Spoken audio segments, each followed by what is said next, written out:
प्रभु परमेश्वर भला है और वो विश्वास योग्य है। God is good and he is faithful. Come on, किसी की तरफ मुस्कुराते हुए देखो और उनसे कहो परमेश्वर भला है और वो विश्वास योग्य है।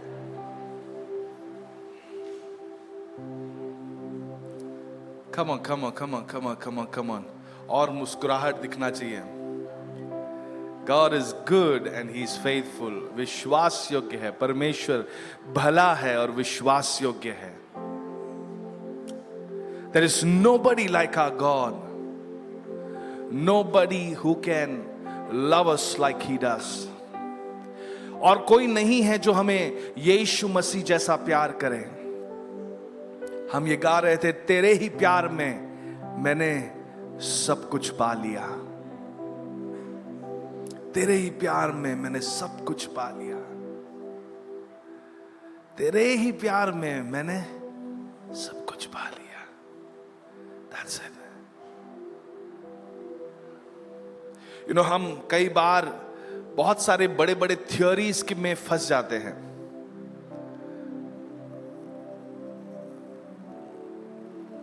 तुम्हें पता है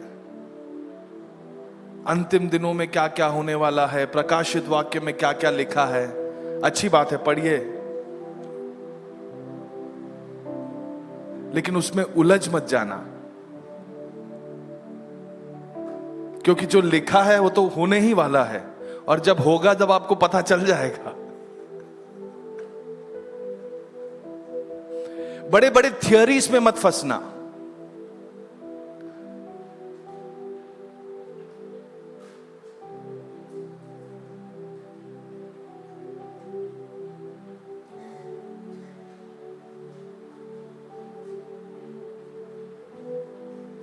क्या तुमने मसीह के प्रेम को चखा है?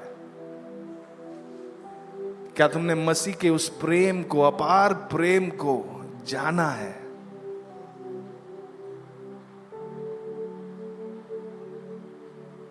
क्या मसीह का वो प्रेम आपके जीवन के द्वारा दूसरों तक पहुंच रहा है?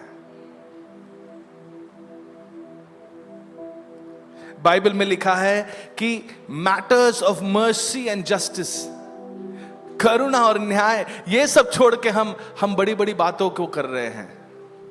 करुणा को भूल गए हैं, दया को भूल गए हैं, प्रेम को भूल गए हैं, और हम बड़ी बातें कर रहे हैं। क्या तुम्हें ये मालूम है? क्या तुम्हें वो मालूम है?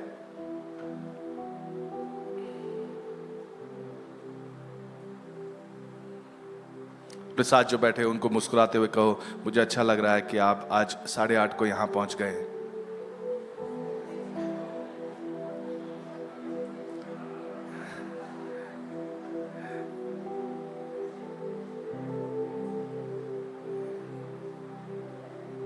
हम आपसे प्रेम करते हैं।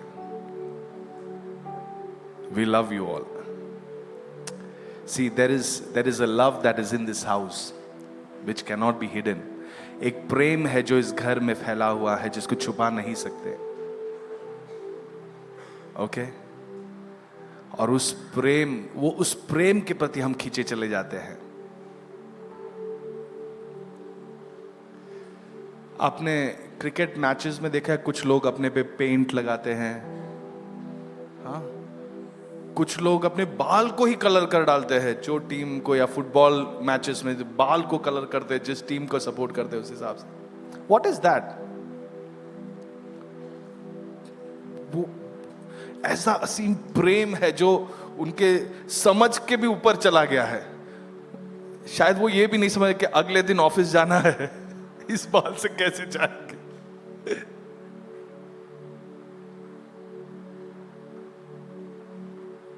दुनिया में जो प्रेम है उसको लोग पाने के लिए, उसको एक्सप्रेस करने के लिए लोग अपने हाथों में, बाजुओं में सब खुदवा देते हैं। कोई गारंटी नहीं है कि कल ये प्रेम रहने वाला है कि नहीं, लेकिन जो प्रेम यीशु मसीह ने हमारे लिए दिया है, उस प्रेम को उसने क्रूस पर अपनी जान देकर हमारे पापों का दंड अपने आप पर लेकर दर्शाया है। हम आई लव यू बोले उससे पहले उसने दर्शाया है कितना वो हमसे प्रेम करता है। आज हम अपने आप को उस प्रेम को समर्पित करें। Come on, come on, can we just clap for what Jesus has done for us? जो यीशु ने हमारे लिए किया है उसके लिए हम ताली बजाएं कि वो प्रभु और कोई नहीं करता। मां का प्रेम सबसे बड़ा प्रेम दुनिया में, हाँ वो मां भी नहीं करती शायद। मैं ऐसी माओं को जानता हूं जिन्होंने अपने बच्चों पे केस किया है।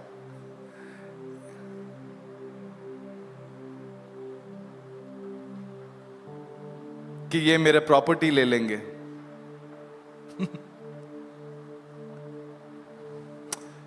समझ रहे हो उसमें सच्चाई क्या है, हकीकत क्या है, वो नहीं तर रहे। लेकिन मां का प्रेम हम सबसे बड़ा प्रेम समझते हैं। लेकिन अगर उनकी बातों को नहीं माना तो बोलेंगे जाओ भाई, मुझे तेरा कुछ लेना देना नहीं है। हम बातों को माने उस पहले यीशु ने क्रूस पर अपनी जान दी।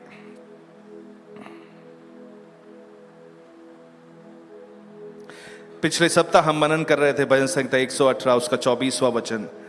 उसमें लिखा है this is the day that the Lord has made. Psalm 118 verse 24, this is the day that the Lord has made and we will rejoice and be glad in. यही वो दिन है जो परमेश्वर यहोवा ने बनाया है और हम इसमें आनंदित होंगे। हम किस विषय पे मनन कर रहे थे? हम ये मनन कर रहे थे कि हमारे दिन की स्टार्टिंग पॉइंट जो है वो जय से होती है। The starting point of our day is victory. हम शुरुआत ही जय से करते हैं, हम जय की तरफ बढ़ नहीं रहे हैं, जय से ही शुरुआत करते हैं। उत्पत्ति के किताब में यह लिखा है कि परमेश्वर ने मनुष्य को बनाया। पहले अध्याय में 26वें वचन में लिखा है कि परमेश्वर कहा चलो हम मनुष्य को बनाएंगे अपने ही सदृश्य में, अपने ही समानता में, स्वरूप में बनाएंगे। 27वें वचन में बना लिया। 28वें वचन को खोलेंगे, उत्पत्ति पहला अध्याय 28वां वचन। Then God, Genesis 1:28, then God blessed them and God said to them, be fruitful and multiply, fill the earth and subdue it and have dominion। बोलो dominion। परमेश्वर ने उनको आशीष दी और उनसे कहा फूलो फलो और पृथ्वी में भर जाओ और उसको अपने वश में कर लो और समुद्र की मछली और आकाश की पक्षी और पृथ्वी के रेंगने वाले सब जंतुओं पर क्या रखना है? जोर से बोलो, जोर से, अधिकार, डोमिनियन, अधिकार। हमारी शुरुआत ही इससे हुई है। कल जाके ये अपने आप को साबित करके दिखाए फिर इसको मैं अधिकार दूंगा करके नहीं। 5 साल 10 साल टिकने दे, मैं देखता हूं कितना ये अच्छा आदमी है, कितना ये आगे बढ़ता है, ये टिक पाता है कि नहीं, फिर इसको अधिकार दूंगा करके नहीं। शुरुआत कहां से की? डोमिनियन से। बोलो डोमिनियन, अधिकार। पिछले सप्ताह हम बात कर रहे थे कि जो विश्वास हम में है उसका एक आवाज है और वो आवाज स्तुति के द्वारा हमारे मुख से निकलता है। सही बात है कि नहीं? हेलो। और फिर हमने यह भी जाना कि इसके विपरीत काम करने वाला क्या है? भय, डर। यह विश्वास के विपरीत काम करेगा। या ऑफेंस, चोट खाना, यह आपके विश्वास से जो फल निकलने वाला है उसे रोक देगा। या तो फिर डबल टॉक, मतलब 2 बातें करना। प्रार्थना में एक बात, बाहर निकलकर प्रार्थना करने के लिए, बोलने के लिए सब ये अच्छा है, लेकिन हकीकत ये है हमें समझना। ऐसे 2 बातें करना, ये भी आपके फल को रोक देगा। आपको एक बात पता है, वचन जो है उसको सुनकर प्रेरित होने के लिए नहीं कहा है। राइट? वचन को सुन के मतलब क्या? आप चाहते हो प्रेरित होना क्या होता है? अभी कोई म्यूजिक को आप सुनते हो, उससे प्रेरणा लेते हो और आप अपनी एक म्यूजिक बनाते हो। या कोई क्रिकेटर है, वो बैटिंग करता है या बॉलिंग करता है, वो किसी फेमस क्रिकेटर से प्रेरणा लेता है और वो बॉलिंग करता है या बैटिंग करता है उस स्टाइल में। मतलब क्या कि अगर मैं इससे प्रेरित होकर अपना कीबोर्ड खेलना सीखूं तो क्या होगा, मेरी एक शैली है, उस शैली में इसकी शैली का प्रभाव दिखेगा। यस,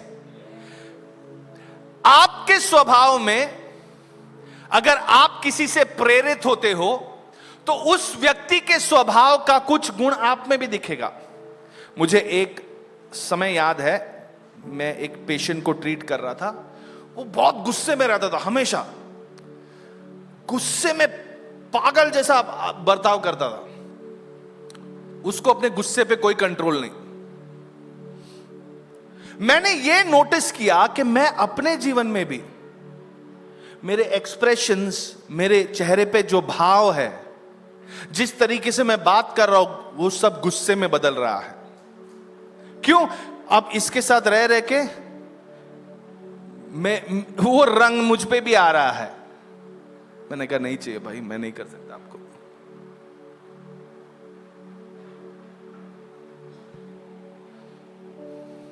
प्रेरित होना मतलब ये होता है ना, कि आपने प्रेरणा ली और आपने अपना एक बनाया और आपने कुछ किया।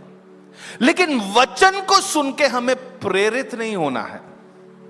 वचन को सुना, फिर थोड़ा सा वचन को रखा और फिर अपनी मनमानी जो थी उसके साथ एडजस्ट करके चला लिए।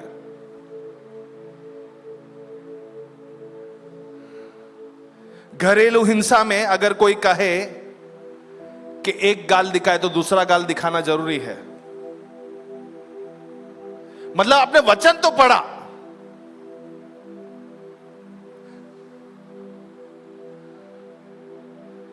लेकिन सिर्फ कुछ थोड़ा सा प्रेरणा आपको उससे मिली है। समझ रहे हो? आपको उससे थोड़ी सी प्रेरणा मिली है। लेकिन बाइबल क्या कहता है? हम अपने बाइबल को खोलेंगे, रोमियो की पत्री 12वां अध्याय 2 वचन, रोमन्स चैप्टर 12 वर्स 2। रोमियो की पत्री 12वां अध्याय 2 वचन ये कहता है, and do not be conform to this world but be transformed by the renewing of your mind, that you may prove what is that good and acceptable and perfect will. Do not be conformed to this world. और संसार के सदृश न बनो, परंतु तुम्हारी बुद्धि के नए हो जाने से तुम्हारा चाल चलन भी बदलता जाए, जिससे तुम परमेश्वर की भली और भावती और सिद्ध अनुभव से मालूम करते रहो।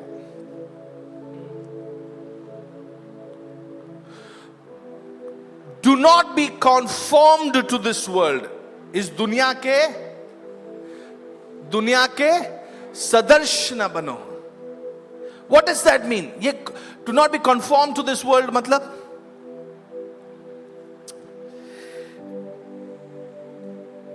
do not be conformed but be transformed. बोलो transformed. Transformed मतलब रूपांतर पा लेना। ट्रांसफॉर्म मतलब ये जो ओरिजिनल भाषा लिखी है यहां पे, वहां पे लिखा है ये रूपांतर या ट्रांसफॉर्म का ओरिजिनल मेटामॉर्फो। मेटा मतलब चेंज, मॉर्फ मतलब फॉर्म। मॉर्फ्ड इमेज आपने सुना?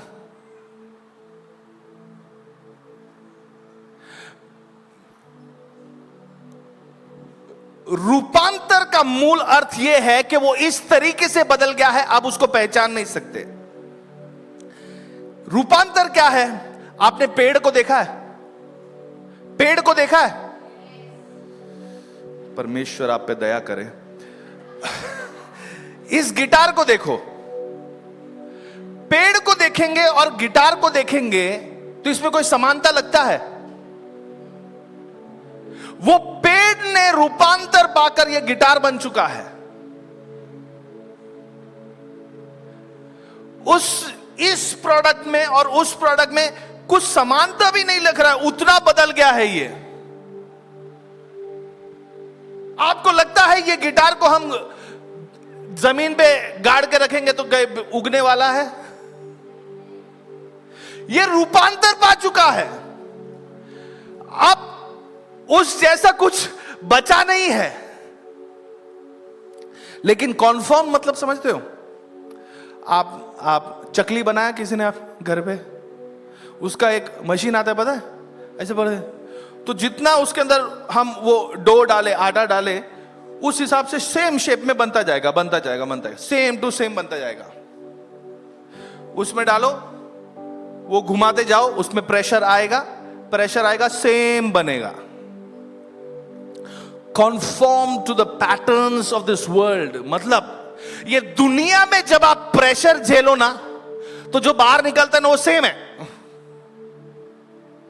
तो अगर एक विश्वासी जिसने मसीह यीशु को अपने जीवन में स्वीकारा है, पवित्र आत्मा से वो भरा हुआ है, अगर वो व्यक्ति भी उसी शेप में निकल रहा है जैसे ये दुनिया में निकला हुआ है, तो उसने रूपांतर नहीं पाया है, वो दुनिया के सदृश बन गया है। चलो हम समझेंगे। Let us work on it. मत्ती का सुसमाचार 13वां अध्याय 22वां वचन, मैथ्यू चैप्टर 13 वर्स 22। चलिए पढ़ेंगे। मत्ती 13:22, जो झाड़ियों में बोया गया था, ये वो बीज बोने वाले की वहां पे दृष्टांत दी गई थी, उसके बारे में लिखा है। जो झाड़ियों में बोया गया, यह वह है जो वचन को सुनता है, पर इस संसार की चिंता, बोलो संसार की चिंता और धन का धोखा, संसार की चिंता और मतलब आपने सेवकाई शुरू की थी तो सही किया था, आपका हृदय सही था, आपका चलन सही था, लेकिन जब प्रेशर आया, जब संसार की चिंता आई आपके हृदय में, जब धन का धोखा आया, तो अब आप भटक गए। अब आपका लक्ष्य कुछ और है।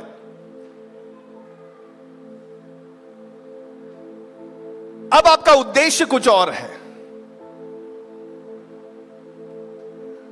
Come on.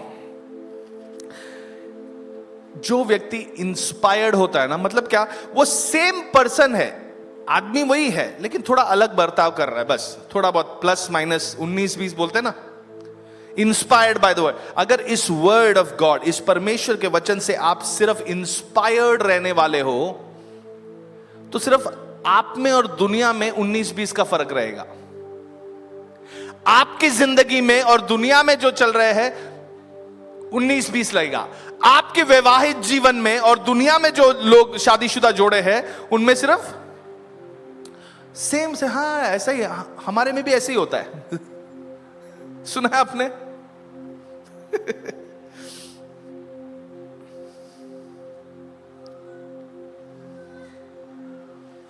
ये 19-20 नहीं है।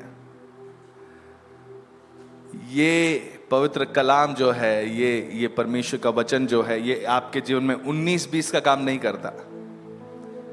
ये आपको रूपांतर कर देता है। आप पहचान सके उससे बहुत अलग। केवल आपके भावनाओं को छूकर थोड़ा सा प्रभाव डालता नहीं है, बल्कि पूरा ही परिवर्तित कर देता है, पूरा ही बदल देता है। यहां पे क्या लिखा है?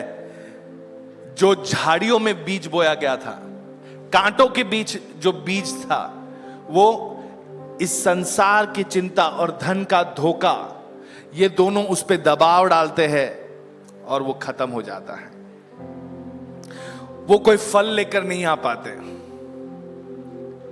हमें अपने जीवन को जांचना है आज कि इस वचन के मेरे जीवन में आने से मेरे जीवन में एक रूपांतर आया है, या सिर्फ मुझे थोड़ी सी प्रेरणा मिली है कि मैं थोड़ा अच्छा हो जाता हूं, है ना, थोड़ा अच्छा हो जाता हूं। आपने ऑरेंज जूस देखा है? ऑरेंज जूस कैसे निकलता है?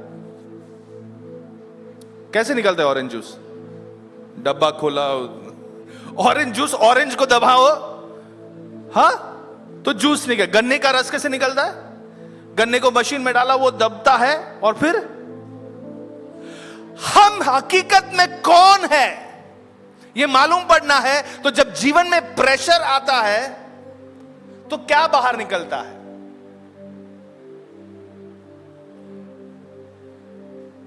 सारे वचन के हर एक बाइबल वर्स आपको याद है, लेकिन आपने रूपांतर नहीं पाया है इस वचन के आधार पर।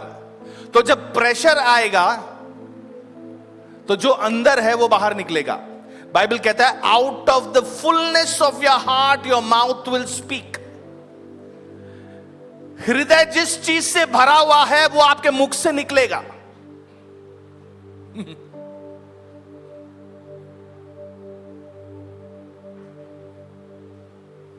इसके लिए आपने देखा होगा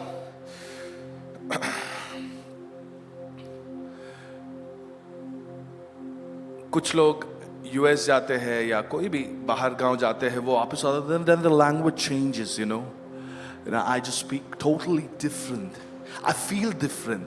लेकिन मानो चलते चलते उनके पैर पे लग गया, अरे मम्मी, फिर अंदर जो है वो निकल आता है, अंदर जो है वो निकल आएगा, तभी कोई एक्सेंट नहीं आएगा।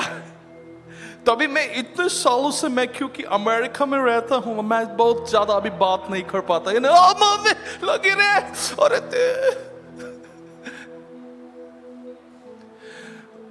बाइबल आपके जीवन में रूपांतर लेके आता है। अपने साथ जो बैठे उनको बोलो, बाइबल आपके जीवन में एक रूपांतर लेके आएगा। ये रूपांतर जो है यही आपके जीवन को फलदायी बनाता है। और बाइबल ये कहता है कि अधिक फल पिता परमेश्वर की महिमा के लिए होता है। तो जितना अधिक ये हमारे भीतर जाएगा उतना अधिक ये मुझे रूपांतर देगा, और उतना अधिक मेरा पिता परमेश्वर महिमा पाएगा। निष्फल क्यों हो जाते हैं? क्योंकि संसार की चिंता और धन का धोखा, the cares of this world and the deceitfulness of riches choke the word। choke the word का मतलब समझते हो? वो ऐसे दबा देता कि आप सांस नहीं ले पा रहे, अभी सांस लेने में दिक्कत हो रही है। ऐसी क्या बातें हैं जो आप जो वचन सुन रहे हैं उसको चोक कर रहा है? चोक मतलब उसको दबाकर, उसको सांस, अब वो वचन आपने सुना जरूर, वचन सुन के आपको मालूम है कि ये वचन बहुत सामर्थी वचन है।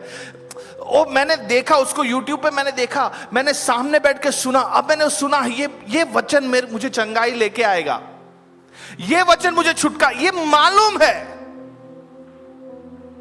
लेकिन फिर भी वो आपके फायदे के लिए कुछ हो नहीं रहा है। Why is that so? पहला यूहन्ना 2 अध्याय 15 से लेकर 17वां वाक्य तक। 1 John chapter 2 verse 15, 16 and 17। Do not love the world। तुम न तो संसार से, क्यों ना हम साथ में इसे पढ़े, 15, 16 और 17 हम साथ में पढ़ेंगे, ओके? चलो, तुम न तो संसार से और न संसार में की वस्तुओं से प्रेम रखो। यदि कोई संसार से प्रेम रखता है तो उसमें पिता का प्रेम नहीं है, क्योंकि जो कुछ संसार में है, अर्थात शरीर की अभिलाषा और आंखों की अभिलाषा और जीविका का घमंड, वह पिता की ओर से नहीं परंतु संसार ही की ओर से है। और संसार और उसकी अभिलाषाएं दोनों मिटते जाते हैं, पर जो परमेश्वर की इच्छा पर चलता है वह सर्वदा। एक कैटेगरी बना है जो निष्फल बन जाएगा, दूसरा कैटेगरी लिखा है कि वो फल लेके आएगा। जो फल लेके आएगा, क्या लिखा है? पर जो परमेश्वर की इच्छा पर चलता है, who does the will of God abides forever. लेकिन जो दुनिया से कन्फॉर्म्ड हो चुका है, दुनिया का सदस्य हो चुका है, ये कौन है? 16वें वचन में हमने पढ़ा, 16th वर्स। जोर से जरा एक और बार आप पढ़ेंगे। Read it loudly, loudly. 1 2 3। क्योंकि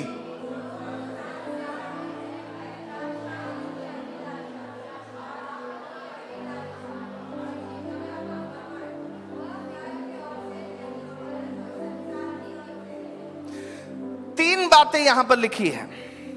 lust of the flesh, lust of the eyes, pride of life. किन तीन बातों को लिखा है? शरीर की अभिलाषा, आंखों की अभिलाषा और जीविका का घमंड। कई बार इन तीन चीजों में ही हम दुनिया के सदस्य बन जाते हैं। And we don't remember that we are not called to be conformed to this world, but be transformed. कुछ लोग ये सवाल पूछते हैं कि ये तो पिछले 5 साल से कलीसिया आ रहे हैं, इन्हें छुटकारा क्यों नहीं मिल रहा, इन्हें चंगाई क्यों नहीं मिल रही, ये व्यक्ति क्यों इस तरीके से बर्ताव कर रहा है, ये तो विश्वासी है 20 साल से, ये क्यों ऐसा बर्ताव बातें कर रहा है?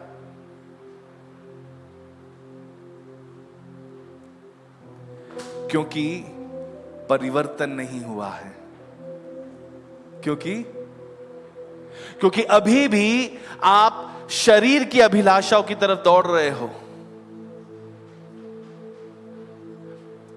एक सिंपल टेस्ट, शरीर की अभिलाषा, आलसी बनना। शरीर को बहुत अच्छा लगता है, थोड़ा और सो लेता हूं, थोड़ा और मैं इंस्टाग्राम देख लेता हूं।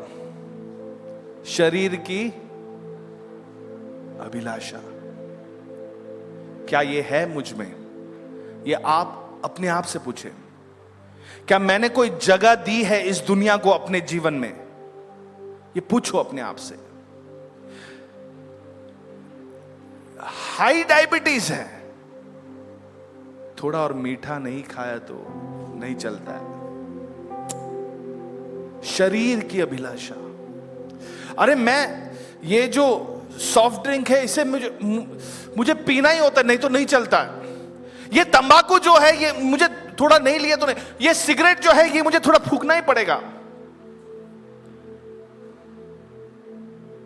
शरीर की अभिलाषा है।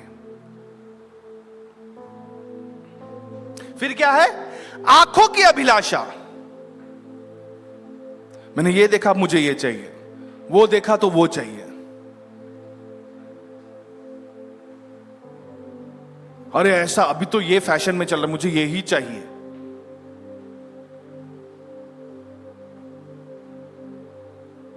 अभी ये जो प्रचारक है ये बहुत ट्रेंडिंग है, उनका बहुत यूट्यूब वायरल हो रहा है, अभी यही इसको ही मैं अपना पिता बुलाऊंगा।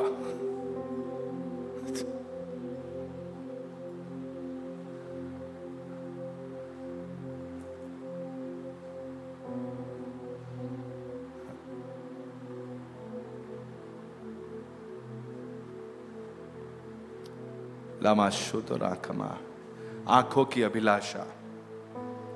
आप जांच कर देखें। जीविका का घमंड, प्राइड ऑफ लाइफ।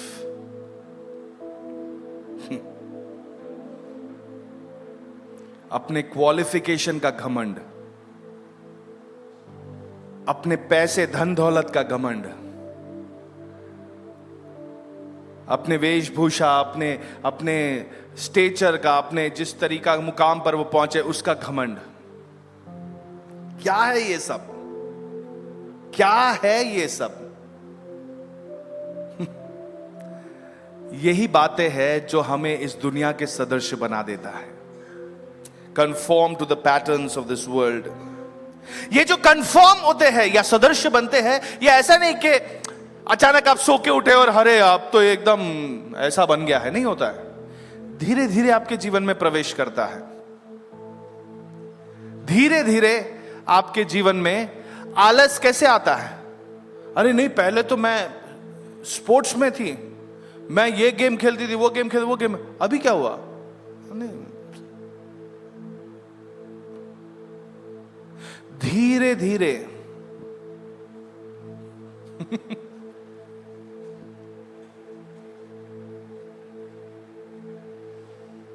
संसार के सदृश,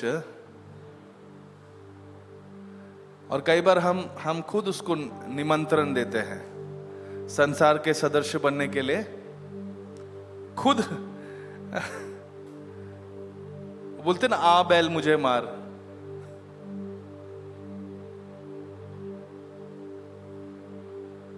धीरे धीरे से मेरी जिंदगी में आना, हम खुद बुला रहे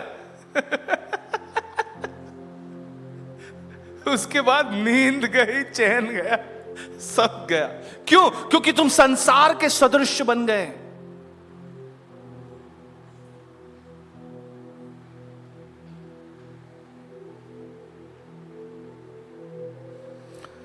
छुटकारा चाहते हो, जयवंत होना चाहते हो, चंगाई चाहते हो, तो आपको एक सिस्टमैटिक वे में आपको खुद अपने अपने आत्मसमर्पण 100% बनाना होगा।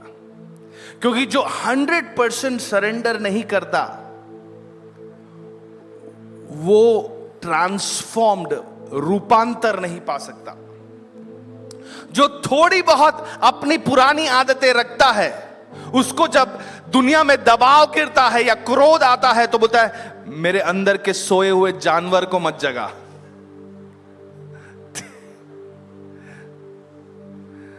जब बपतिस्मा लिया था तब कहा कि जैसे यीशु के समान तू मर गया और उसी के साथ गाड़ा गया, अब फिर से जी उठ रहा है। ये सोया हुआ कहां पे रखा हुआ था?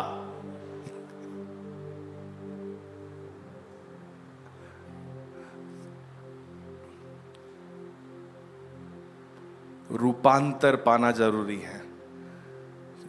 आप अपने पड़ोसी से कहे, रूपांतर पाना जरूरी है। यह रूपांतर कैसे पाए? तो फिर एफेसियों की पत्री 4 अध्याय 23वां वचन, Ephesians chapter 4 verse 23, be renewed in the spirit of your mind. अपने मन के आत्मिक स्वभाव में नए बनते जाओ। मन का एक स्वभाव है, एक आत्मिक स्वभाव है, उसमें नया बनना जरूरी है। रूपांतर जो पाते हैं ना लोग, क्या करते हैं अक्सर, मसीह को जान लिया, अब मैं सिर्फ टाई और सूट पहनूंगा, अब मैं यहां से बाल ऐसे रखूंगा, यहां से ऐसे रखूंगा, अब मैं लंबे बाल नहीं रखूंगा। उनके वेशभूषा में ही उनका रूपांतर दिखता है।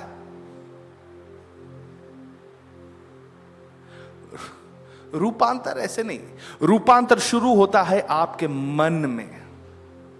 अगर मन में शुरुआत नहीं हुआ ना तो फिर यही सब में दिखाएगा।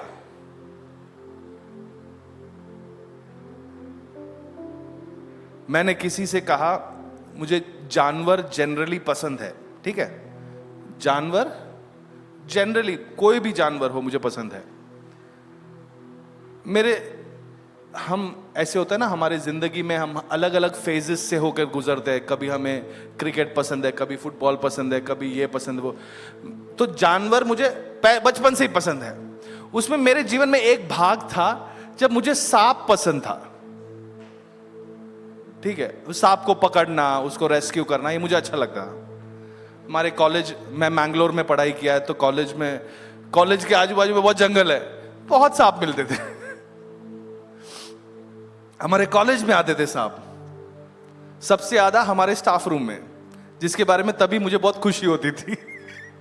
भागो, सब भाग रहे। अभी बुलाए कि मुझे सांप आ गया, सांप आ गया। तो तभी कुछ लोग मुझे कहते थे अरे ये तो शैतान है। तुझे ये कैसे पसंद आ रहा है बोल रहा है। एक बार प्रचार करने के लिए मैं जा रहा था और मैंने लाइट ब्लू शर्ट पहना। कौन सा लाइट ब्लू कोई पहन रहा है? या देखो अंकल जी पहन रहे हैं पीछे का, आपके बगल में आपके पति पहने हुए लाइट ब्लू शर्ट। तो कोई मुझे, अरे तू प्रचार करने वाला है, स्टेज पे जाने वाला है, तू कलर वाला कपड़ा कैसे पहन? कलर वाला? ये तो लाइट ब्लू है, एकदम लाइट, मतलब एकदम आकाश का नीला होता है ना, लाइट। बोले नहीं, व्हाइट पहनना चाहिए तुझे।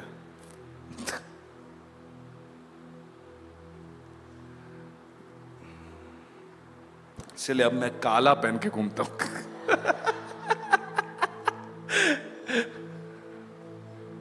रूपांतर यहां होना है। रूपांतर ये मन में होना है, ये हृदय में होना है।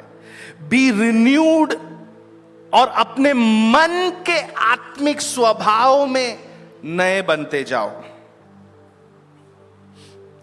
यीशु ने जब भी किसी व्यक्ति से मुलाकात की तो उससे यह नहीं कहा कि जा अब से तू ब्लैक नहीं पहनना, अब से तू पाप नहीं करना बोला है कि नहीं? अब से तू बाल ऐसे लंबे मत करना, छोटे बाल होना चाहिए, क्लीन शेव होना चाहिए।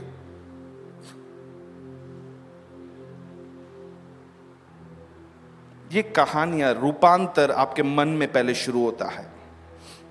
रूपांतर कैसे होगा? जब ये वचन आपकी मन की सारी सोच विचारों को बदल देता है, रिप्लेस कर देता है, रूपांतर आता है। जब आपके भावनाओं से बढ़कर परमेश्वर की वचन की सच्चाई बाहर निकलती है। दुनिया डूब रही है, हम डूबने वाले, पानी आ गया, ये होने वाला, चेले चिल्लाने लगे। उनकी भावनाओं में वो बहकर डूबने वाले थे, लेकिन यीशु ने उन्हें डांट कर, इतनी सी विश्वास नहीं रहा। विश्वास कहां पर? बोलो बी ट्रांसफॉर्म्ड, परिवर्तित, रूपांतर पालो। किसी को देखकर कहो मुझे रूपांतर पाना है। बहुत जल्दी कुछ वचन हम पढ़ेंगे। इफिसियों की पत्री 5वां अध्याय 1 से 21 तक है, तो हम सब तो नहीं पढ़ेंगे, लेकिन आप घर पर जाकर जरूर पढ़ना। इफिसियों की पत्री 5वां अध्याय पहला वचन, Therefore be imitators of God as dear children and walk in love as Christ also has loved us and given himself for us as an offering and a sacrifice for God for a sweet smelling aroma. Verse 1, इसलिए प्रिय बालकों की नाई परमेश्वर के सदस्य बनो। Next verse, और प्रेम में चलो जैसे मसीह ने भी तुमसे प्रेम किया और हमारे लिए अपने आप को सुखदायक सुगंध के लिए परमेश्वर के आगे भेंट करके बलिदान कर दिया। फर्स्ट, प्रेम में चलो। क्या लिखा है उधर? Second verse, walk in love. बोलो वॉक इन लव। अभी प्रेम क्या है ये समझना है तो पहली कोरिन्थी 13वां अध्याय बार बार पढ़ना, 50-60 बार पढ़ना, तब जाके समझ में आएगा।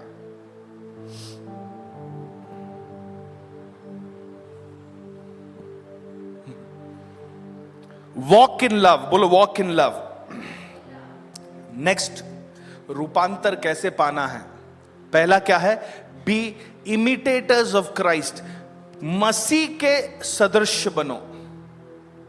जैसे उसने प्रेम किया वैसे पति पत्नी के लिए सबसे प्रमुख बात क्या कहते हैं? पति को क्या कहते हैं? जैसे मसीह ने अपने कलीसिया से प्रेम रखा उस तरह तुम भी प्रेम रखो।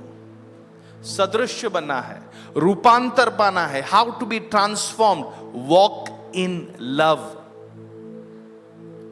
वॉक इन हेट्रेड नहीं कहा है, नफरत से या बदले की भावना से, ईर्ष्या से, नो।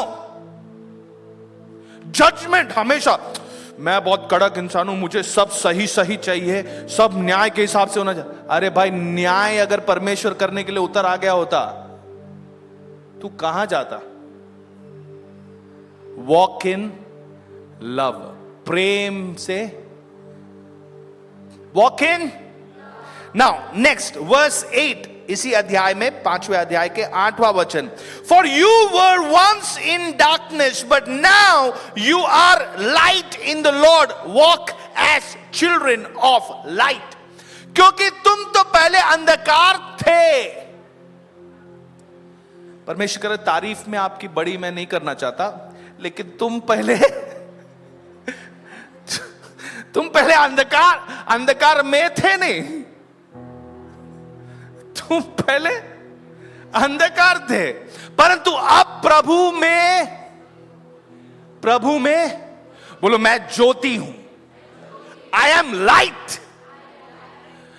सो ज्योति की संतान के नाई चलो, वॉक इन द लाइट, ज्योति में चलो। देखो अगला वचन क्या कहता है, नेक्स्ट वर्स 9वां वचन, क्योंकि ज्योति का फल सब प्रकार की भलाई और धार्मिकता और सत्य है। नेक्स्ट वर्स, और यह परखो कि प्रभु को क्या भाता है। नेक्स्ट वर्स, और अंधकार के निष्फल कामों में सहभागी न हो। Have no fellowship with the unfruitful work of darkness, but rather expose them. जो लाइट है ना, वो अंधकार को एक्सपोज कर देता है। यीशु के बारे में क्या लिखा है? He came to destroy the works of the devil, and he made them a public spectacle. लोगों के सामने खुल्लम खुला उसे दिखा दिया। क्यों? क्योंकि वो ज्योति है। ज्योति क्या करेगा? अंधकार के कामों को एक्सपोज कर देगा। बोलो एक्सपोज कर देगा। वॉक इन द लाइट, बोलो वॉक इन लाइट। थर्ड बात, walk in love, walk in light. 15वां वचन, see then that you walk circumspectly, not as fools but as wise, redeeming the time, because the days are evil. Therefore do not be unwise, but understand what the will of the Lord is. ये 21वें वचन तक अगर आप पढ़ोगे, यहां पे लिखा है तुम्हें क्या करना है। Go to verse 15। इसलिए ध्यान से देखो कि कैसी चाल चलते हो, निर्बुद्धियों की नाई नहीं बल्कि बुद्धिमानों की नाई से। आई वॉक इन विजडम, बोलो आई वॉक इन विजडम। मैं ज्ञान में चलता हूं, बुद्धि से चलता हूं, निर्बुद्धियों की नाई नहीं। अब निर्बुद्धि कौन है करके भी यहां पे लिखा है। 15 से 21 तक पढ़ोगे तो उसमें एक बात लिखा है, रिडीम टाइम। जिसके पास टाइम नहीं है, बोला ना, वो अपने टाइम को छुड़ा नहीं सका है। उस कभी पूछे मैं बिजी हूं, फैमिली के साथ साइन बता, नहीं मैं बिजी हूं, चर्च में नहीं मैं बिजी हूं, खेलने के लिए आएगा, नहीं मैं बिजी हूं। वो उसका टाइम आजाद नहीं हुआ है। रिडीमिंग टाइम, जो अपने टाइम को सही इस्तेमाल करना जानता है वो बुद्धिमान है। टाइम का सही इस्तेमाल करना जानता है वो बुद्धिमान है। दूसरा, जो परमेश्वर की इच्छा को समझता है वो बुद्धिमान है। The one who understands and knows the will of God is wise.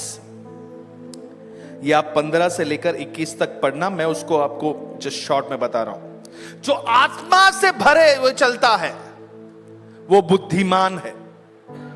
और आखिरी में जो एक दूसरे को, लास्ट वर्स, एक दूसरे को 21, एक दूसरे को सबमिट करके जीता है वो बुद्धिमान है। नहीं नहीं नहीं, मैंने बोला तो ऐसा ही करना पड़ेगा। मैंने बोला ना कॉफी चाहिए तो coffee, no no no. Submitting to one another in the fear of God, मसीह के भय से एक दूसरे के अधीन रहो। एक पास्टर बिल विंस्टन नाम के एक पास्टर है, उन्होंने एक बार ऐसे कहा कि परमेश्वर का राज्य या परमेश्वर का अधिकार तभी आपके जीवन में बह पाएगा जब आपकी सोच परमेश्वर के नाई बने।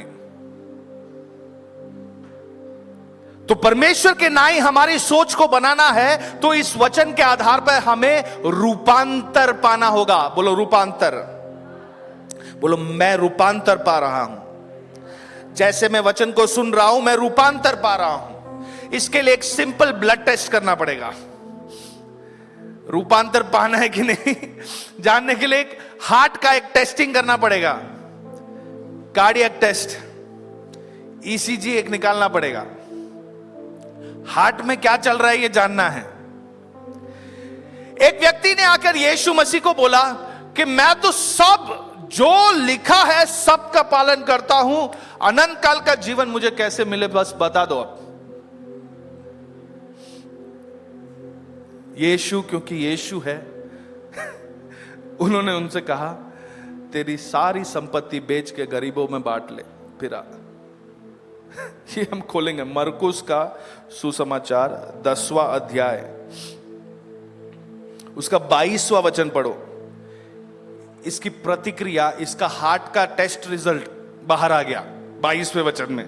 तब तक बोल रहा था कि मैं तो सब कुछ मानता हूं, मैं सब करता हूं। यीशु ने ईसीजी निकाला इसका रिपोर्ट क्या कहता है, इस बात से उसके चेहरे पर उदासी छा गई और वह शोक करता हुआ चला गया, क्योंकि वह बहुत। लूका का सुसमाचार खोलिए 18वां अध्याय 23वां वचन, लूक चैप्टर 18 वर्स 23। सेम कहानी है, टेस्ट रिपोर्ट पढ़ेंगे। और वह यह सुनकर बहुत उदास हुआ क्योंकि वह बड़ा। टेस्ट रिपोर्ट क्या निकला, उसका जो आश्रय है, उसका जो कॉन्फिडेंस है, उसका जो भरोसा है, उसका जो घमंड है, वो क्या है, उसका धन।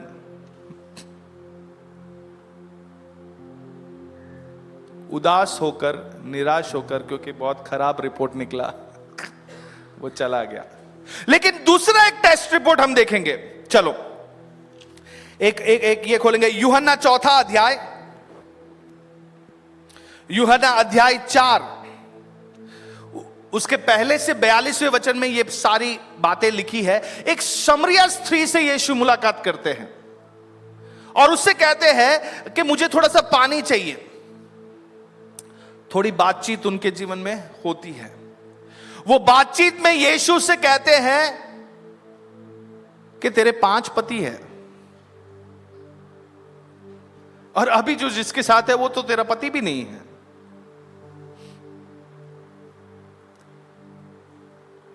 उसका हार्ट का कंडीशन बताया, लेकिन इस स्त्री का उस रेस्पॉन्स बहुत अलग था। 25वां वचन खोलेंगे, जॉन चैप्टर 4 वर्स 25। क्या है, स्त्री ने उससे कहा मैं जानती हूं कि मसीह जो क्रिस्तु कहलाता है आने वाला है, जब वो आएगा तो हमें सब बातें बता देगा। So she is now enquiring. वो अब सवाल जवाब यीशु से पूछती है, क्या वो मसीहा, वो क्रिस्तु जिसके लिए हम राह देख रहे हैं, क्या वो तू है? यीशु जवाब देता है 26वें वचन में। यीशु ने उससे कहा मैं जो तुझसे बोल रहा हूं वही हूं। 28वां वचन देखिए, 28वां वचन, तब स्त्री अपना घड़ा छोड़कर नगर में चली गई और लोगों से कहने लगी। वो किसी को मुंह दिखाने लायक नहीं थी, लेकिन जो वचन उसने यीशु से सुना, अब इसमें रूपांतर आ गया है। अब वो शर्मिंदगी से मुंह छुपाने वाली नहीं, बल्कि सारे नगर में जाके बात करने वाली बन गई। और क्या बात कर रही है? फालतू की बातें नहीं, मैंने मसीहा को देख लिया है। और वहां पे आगे के वचनों में लिखा है कि सारा शहर दौड़ता हुआ खोजता हुआ आया और उन्होंने यीशु की बातों को सुना और उन्होंने कहा, पहले हमने सुना था, अब हमने देख भी लिया है कि हमारा मसीहा तू ही है। रूपांतर पाने वाला व्यक्ति इस प्रकार बर्ताव करता है। उसकी शर्मिंदगी मिटाकर वो एक गवाह बन जाता है। फिर उसे अपने हार के विषय बात करने में शर्मिंदगी महसूस नहीं होती, वो गर्व से उसे गवाही के तौर पर बांटता है। फिर उसकी जो जहां पर वो फंसा हुआ था वहां पे बॉन्डेज की तरह नहीं, बल्कि वो आजाद बनकर जीता है। रूपांतर जो व्यक्ति पा लेता है वो कभी शांत नहीं होता। जो रूपांतर पाता है वो वही बातें कहता है जो परमेश्वर कहता है। जो रूपांतर पाता है वो वही बातों की घोषणा अपने जीवन में करता है जो सच्चाई में इस वचन में लिखा है। और उसकी पहचान ये दुनिया के सदृश नहीं, दुनिया के आइडियाज नहीं, बल्कि इस बाइबल में लिखी हुई बातों के आइडियाज के हिसाब से होती है।